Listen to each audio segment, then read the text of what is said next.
Welcome to Cougan's Corner. Today I'm going to be talking about the Blackmagic Pro, the handheld that's 4K.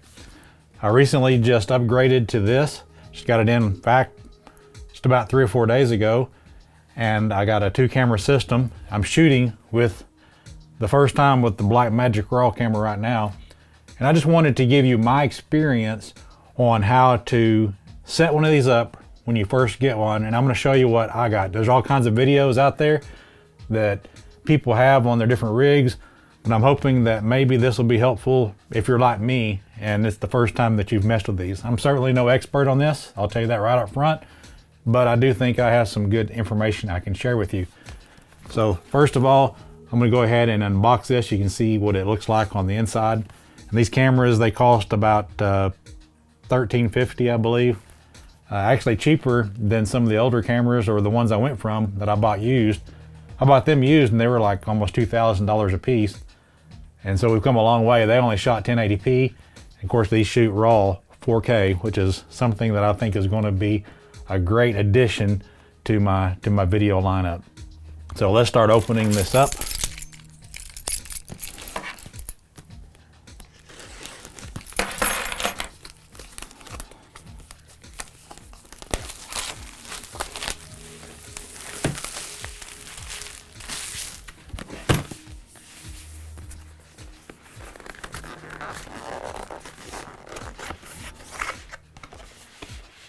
As you can see on the inside, have a little welcoming package. This gives you information on getting started and also tells you about how that you can download an app to be able to help you manage the use of this product. You also get a free little SD card with DaVinci Resolve. I don't plan on using this. And you get a little sticker. And of course, here's the charging brick.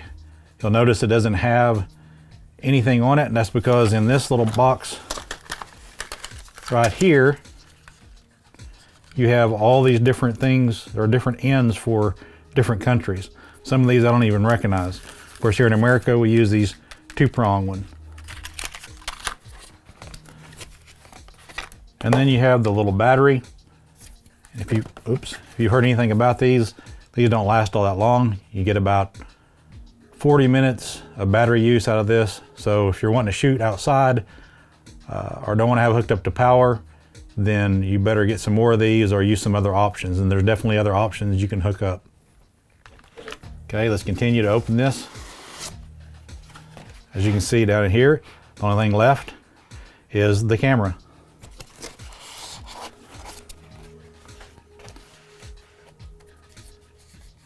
And as you can see, you have your spot on top where you can put something, and you have a record button and some of the other buttons, another record button, some function buttons on off, and then you have the screen. I wish this thing tilted out and moved up where you could be able to see it at different angles, but it's not that way. And you have your menu buttons, and then on your side, this is where you can put in your SD card or your other type of storage card. Down here is where your battery goes in. Goes in right there. Let's go ahead and slide that in while I got it here.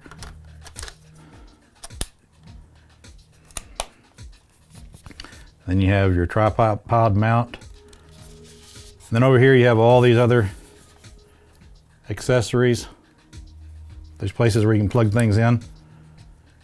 You have a XLR mini, you have your power, you have the USB, which I'll be using to hook up an external drive. You have HDMI out, and of course you have a headphone, and then you have an input for a microphone there, the regular jack that if you want to use that. I'm personally going to use the mini XLR because I think it is better. I'm going to be using it with the Sennheiser microphone system. And of course, here's where you screw on your lens, and it has a variety of lenses that you can use to be able to utilize with this. So it's a nice looking camera. People talk about how the plastic on this is kind of cheap feeling. It feels fine to me. All you do to be able to put your little device on that's going to be for your country to plug it in is you just slide it in to your power brick, and that'll be good to go. Of course, this other end goes into the camera. Now there's all kinds of rigs you can buy for this, or cages and everything. In my particular case, I don't need to use that. I'm not going to be using this outside, or at least not for now that I can, of any reason I can think of. I'm just going to be using it here in my studio. Because of that, I don't really need all the accessories and things that you can put on it, because I'm going to be using a Sennheiser mic, like I mentioned, just hooking up directly to it. But one of the things that's really neat about this is you can get these type of drives. This is one that's a little bit more expensive, but it has some really fast write and read times. And it's called Wise Portable SSD 4K. It's built specifically for 4K cameras. And it comes in a kit, and all these came from BH Photos, where I got mine from, B&H Photo. But these things are always kind of hard to open. See if I can get this to open a little faster.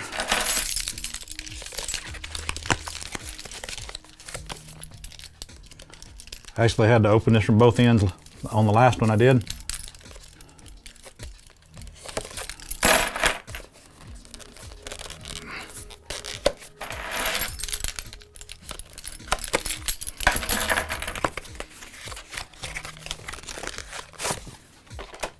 Okay.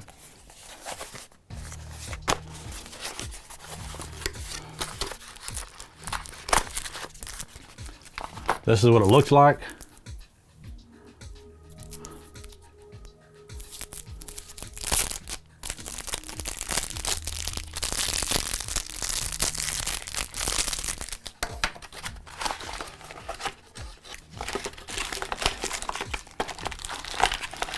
This also comes with a little adapter so you can screw it into the top piece. It has a little Velcro thing that I just kind of use to help hold the cable in place, because it does come with a Type-C cable to be able to hook up the SSD drive to your camera. And this little thing mounts to the little adapter so that you can just pop your SSD drive in place. Now, I could have got a bigger one, but the 512K seemed big enough for me. Gives me plenty enough record time for what I want to use. If you need to record a lot, you might go with the 1 terabyte.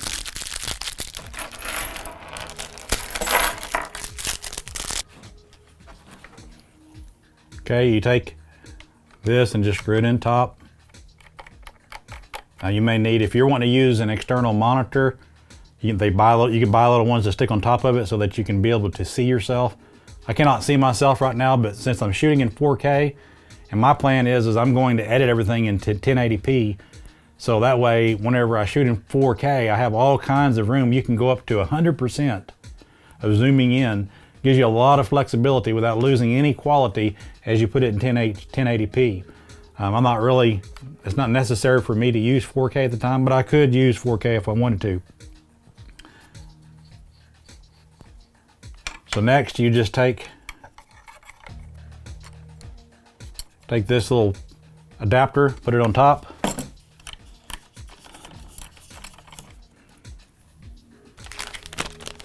After you get it in place, you can just put your cable one end, and then you plug your other cable in this other end to the camera.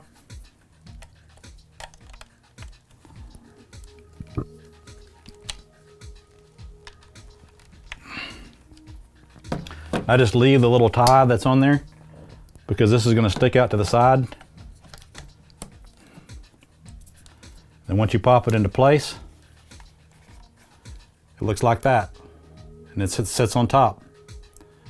Now, I don't know if this is absolutely necessary, but I'm going to turn this on in just a minute, and I'm going to go through the menu program, and I'm going to actually format this drive, because you can either format it for use in Windows or for Apple. And of course, I'm using Windows, what I use. I'm not an Apple guy, except for when it comes to the iPad. And so that's going to be the first thing that I'm going to do, is I'm going to format it. And I'll show you some of the menu items, but another thing you want to do, the first thing is, before you start making all kinds of changes, in fact, it might be the first thing you'd want to do, but I'm going to show you the menu changes first, is you want to go to Blackmagic Design, and you want to download their latest driver or firmware update, and make sure your camera's up to date, because they're constantly updating that. That way, because whenever you do an update, it will automatically reset everything that you did back to factory default. And so you'll have to make all those changes, again, the preferences that you want. And also, of course, if you want to use this in Adobe Premiere, I'm not going to use DaVinci, you can use that program, but they also have a plugin that you can install from Blackmagic Design, and you can put that into Adobe Premiere. It's really easy to do. You just download it and installs it, and then you can do all your color grading, color correction, and load up the files and everything into Adobe Premiere. Okay, when you first turn this on, you're gonna see some of your selections here. For me, it'd be English, say okay. And hit the main button right here, the one with the 3 lines. This is where you begin to set up things that you want. Now, if you bought this camera, you most likely want to use Blackmagic Raw. Now, if you're using Final Cut Pro and you want it to work in there, of course, you're going to use ProRes, but you can't do as much color grading with it. It's kind of fixed. Now, under Blackmagic Raw, you have these different settings. You have constant bitrate and you have constant quality. Under constant bitrate, it's going to try to keep the bitrate always the same, and you have a 12:1 compression, which is going to give you your smallest file size, and it goes down from there 8:1, 5:1, and 3:1. But another great choice, if you're not going to have things that's going to have lots of action going on, constant quality is going to be your best choice. Now, if you leave it at Q0, it's going to make your file size very big. It's going to be like it was at bitrate under 3:1. But Q5 will make the file size be around like the 12:1 compression. That's what I've been using, and it works really good, and I've watched other videos, and everybody talks about how that is a great setting to put that on. And then, of course, I'm using 4K DCI-M, or DCI I mean, this one. And then you just scroll across. The other thing that people recommend that you use is you put it on film. That's going to give you your best quality. And then you can choose your frame rate. For cinema type things, 24 frames per second is a good one. But for my requirements, I actually have to shoot at 29.97, so that's where I'm going to set mine. The other thing I'm going to be doing is I'm going to set external drive. That's going to be my little drive that I have up on top of the camera to be able to record things to. Of course, you can set it to whatever you want.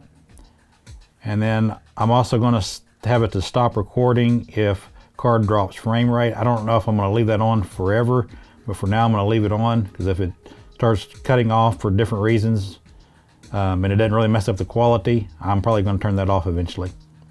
Then you have other things on here, time lapse, detail sharpening, and things like that. I just leave all these things off for me. Now on your monitor, this is for this LCD screen. It's a great screen.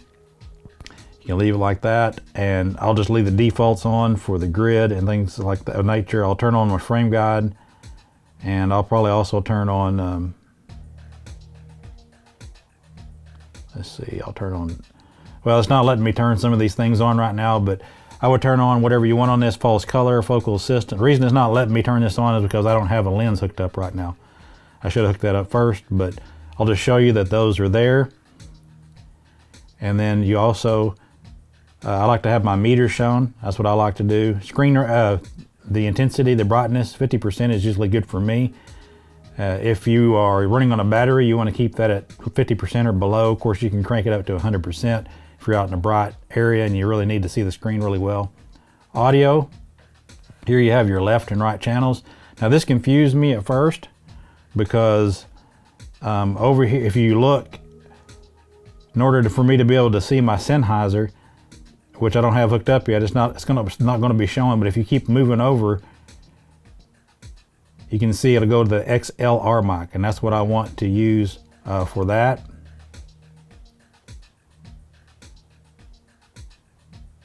and I want to make that match on that side. So that I'll be able to see those whenever I do have that mic hooked up. And you have your gain, and you'll have to adjust that. Whenever you're looking at it and you're actually recording, I can't show you because I don't have the mic hooked up right now, but when you're talking, you want it to go up into barely into the red. Now normally, if you look in the instructions, they tell you on the green, but that's going to be kind of quiet when you actually, I've already done a test, and you need to make it to where whenever your voice, like you're making a P sound or talking a little bit louder, the louder you're going to talk, as long as it's not going over to 0, it's good, but you want to have it kind of getting into the red, into your high noises, so that way the sound quality will be high enough, because no matter how loud you're talking with this particular camera, it seems to make it a little bit lower. I really had to amplify my voice using this camera whenever I had it just barely hitting the yellow. And actually this is going to be the first time that I have it set a little higher to hit into the red. And then you have your headphone volume and speaker volume.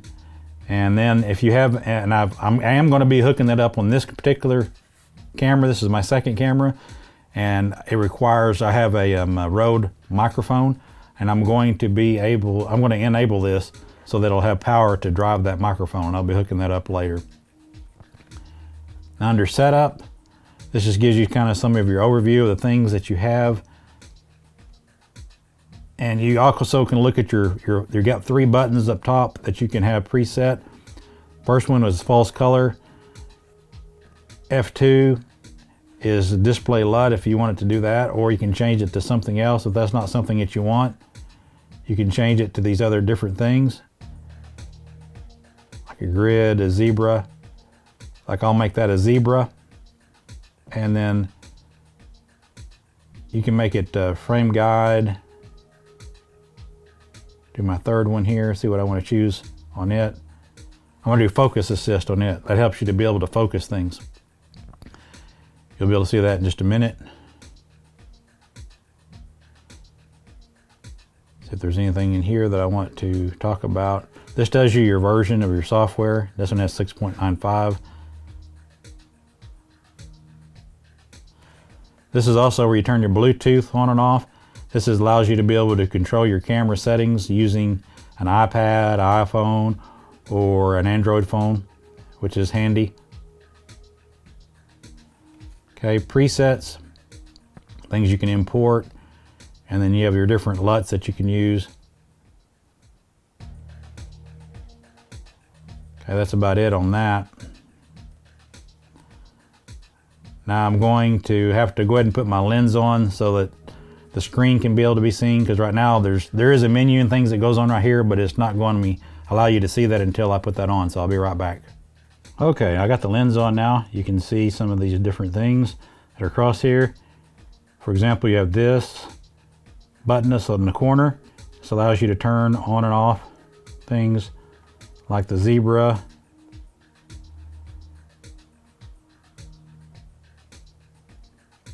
I'll leave that at 241. Oops. You have your different settings you can put it at. I'll leave that at the default. On the grid, I like to turn on the crosshair.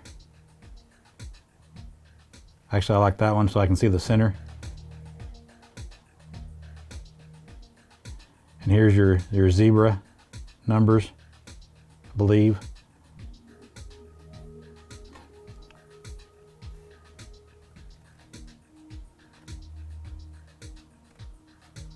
But moving on over here, you have your frames per second, which I've already adjusted on mine. Then you have your shutter speed. Now normally, you just kind of default leave it at 180 degrees. That's an easy thing to do, or you can change it to shutter speed. You can do auto exposure, and it'll look, and it'll try to give you the best thing for you to have. But I don't use that. Again, I'm just using the 180 degree angle. You can experiment with this and move it up and down. If you move it all the way up, it's going to make everything a little bit brighter.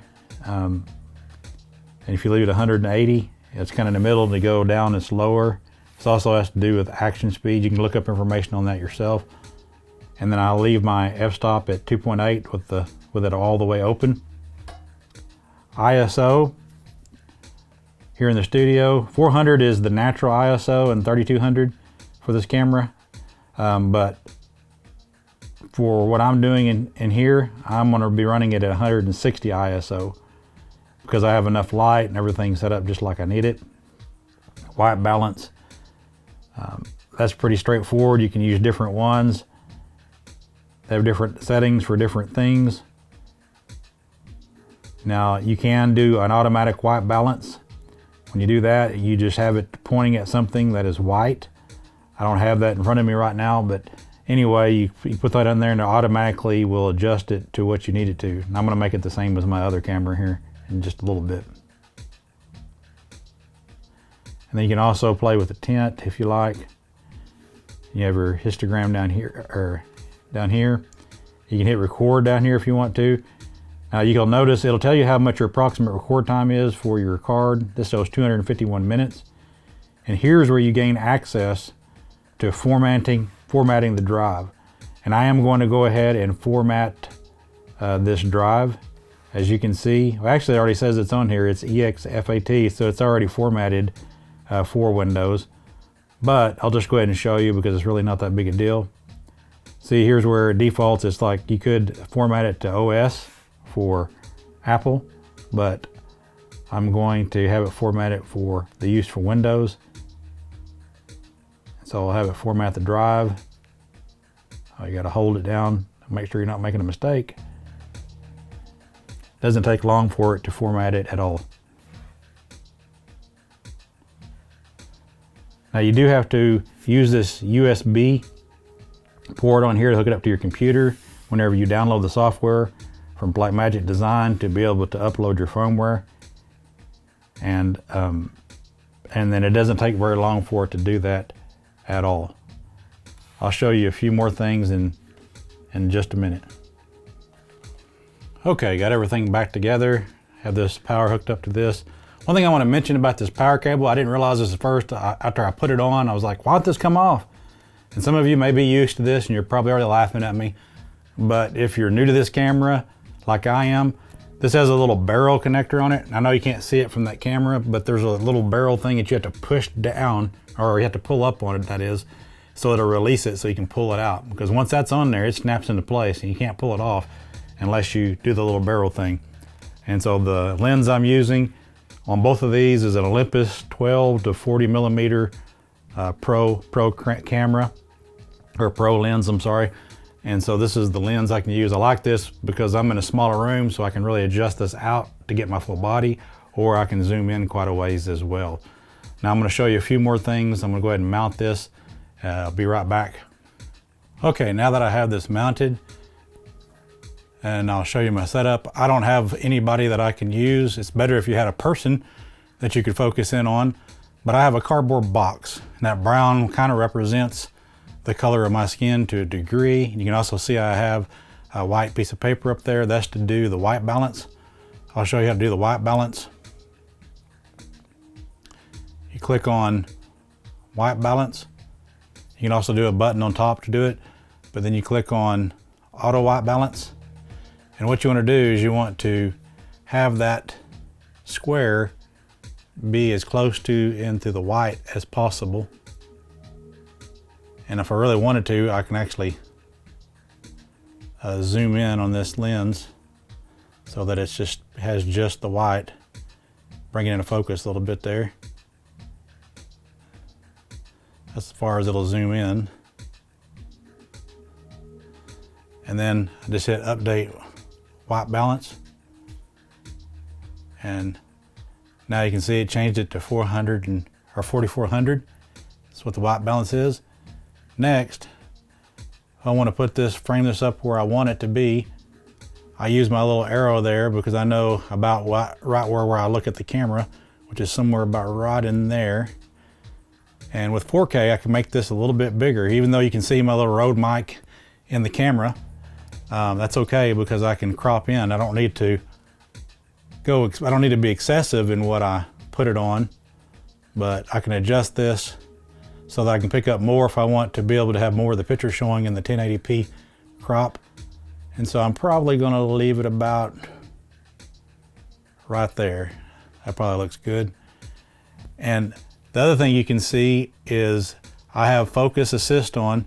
You might see, hopefully you can see that with the camera, but right there you can see on that label there's some red showing up, and that's where you adjust the focus on your lens.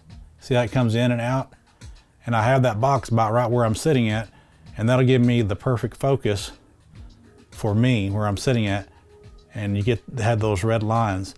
Now the next thing you do is you do the color mode, and this tells you if you need to adjust things as far as your ISO, or you can also adjust your aperture, different things like that to be able to make that go up.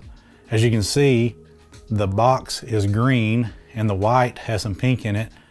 And they say for someone my skin color, you want it to be a bit green or have a little bit of pink in it. And I've already tested this out with a person in place, and you can see that white there.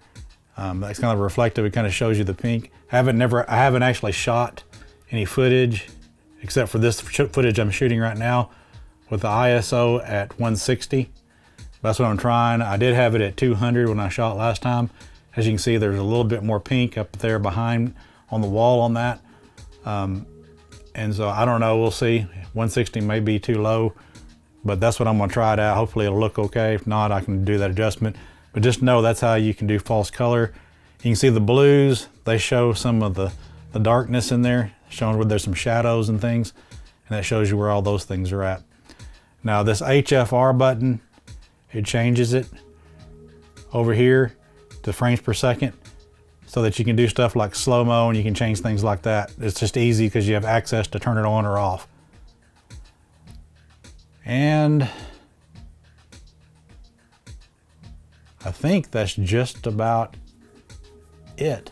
Once you have that set up, you can just hit your record button and begin to record your video.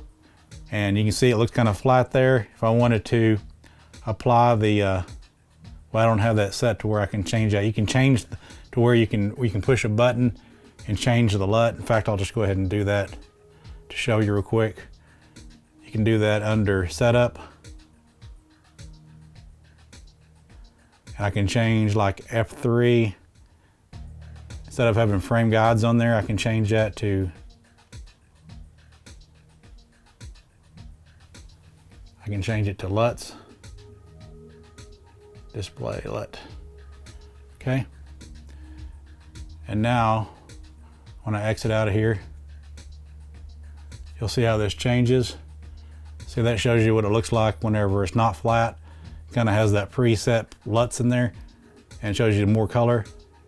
It's kind of weird looking whenever you look at it without, or with the LUT on because it's so flat. You're thinking, oh, that looks horrible. But it'll look good whenever you get it into the computer. And I will show you some things that you need to know about that either after this video or in another video. Another thing I want to mention is you don't have to do this with that false color thing. You can pretty much dial it right in, but you can get one of these. It's pretty cheap and it has a white side.